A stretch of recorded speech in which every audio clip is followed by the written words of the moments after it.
It's such an honor to be here at the Tribe Conference, but it's a little weird too. Here I am in this room because of an organization whose work I deeply admire. And I'm surrounded by people who make it their life work to make other people's life better, profoundly better.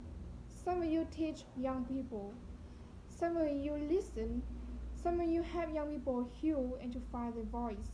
Some of you take action.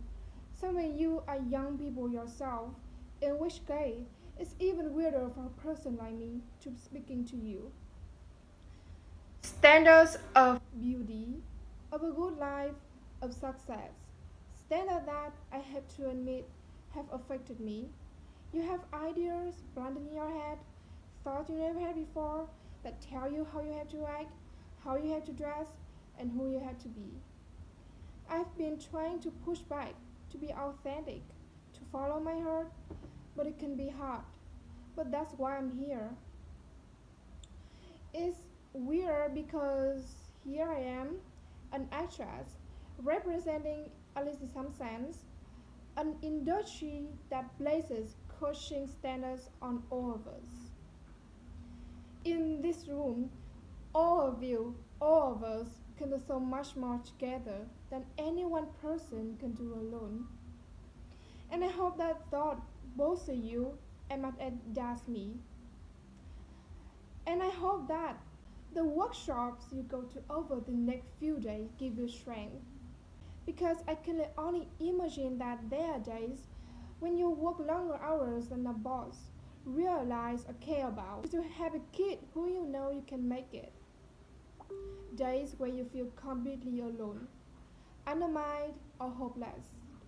I know there are people in this room who go to school every day and get treated like shit for no reason.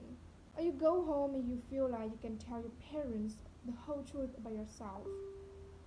Beyond putting yourself in one box or another, you worry about the future, about college, or work, or even your physical safety. Trying to create that mental picture of your life, of what on earth is going to happen to you, can coach you a little bit day by day. It is toxic and painful and deeply unfair.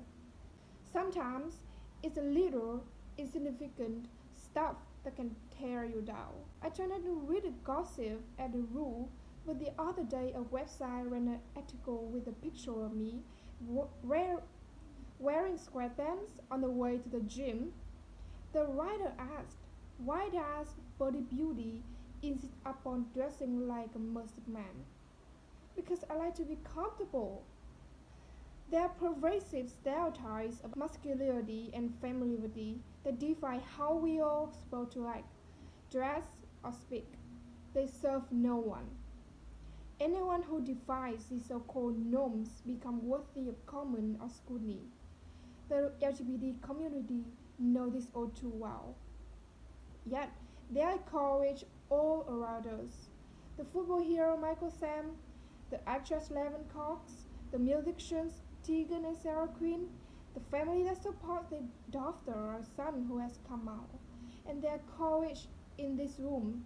All of you, I'm inspired to be in this room because every single one of you is here for the same reason.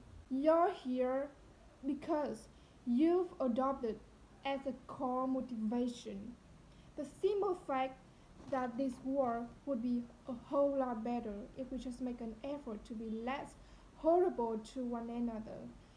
If we took just 5 minutes to recognize each other's beauty instead of attacking each other for our differences, that's not hard. It's really an easier and better way to live, and ultimately, it saves life. Then again, it's not easy at all. It can be the hardest thing because loving other people starts with loving ourselves and accepting ourselves. I know many of you have struggled with this. I draw upon your strength and your support and have in ways you will never know. And because maybe I can make a difference to help others have an easier and more hopeful time, I also do it selfishly. Regardless, for me, I feel a personal obligation, and a social responsibility. I suffered for years because I was scared to be out. My spirit suffered, my mental health suffered, and my relationship suffered. And I'm standing here today with all of you on the other side of that pain. I am young, yes, but what I have learned is that love, the beauty of it, the joy of it, and yes, even the pain of it, is the most incredible gift to give and to receive as a human being. And we deserve to experience love fully, equally, without shame or without compromise. There are too many kids out there suffering from bullying, rejection, or simply being mistreated because of who they are. Too many dropouts, too much abuse, too many hopeless, too many suicides. You can train that and you are training it, but you never needed me to tell you that. That's why this was a little bit weird. The only thing I can really say is what I've been building up for the past 5 minutes. Thank you. Thank you for inspiring me. Thank you for giving me hope and please keep training the world for people like me.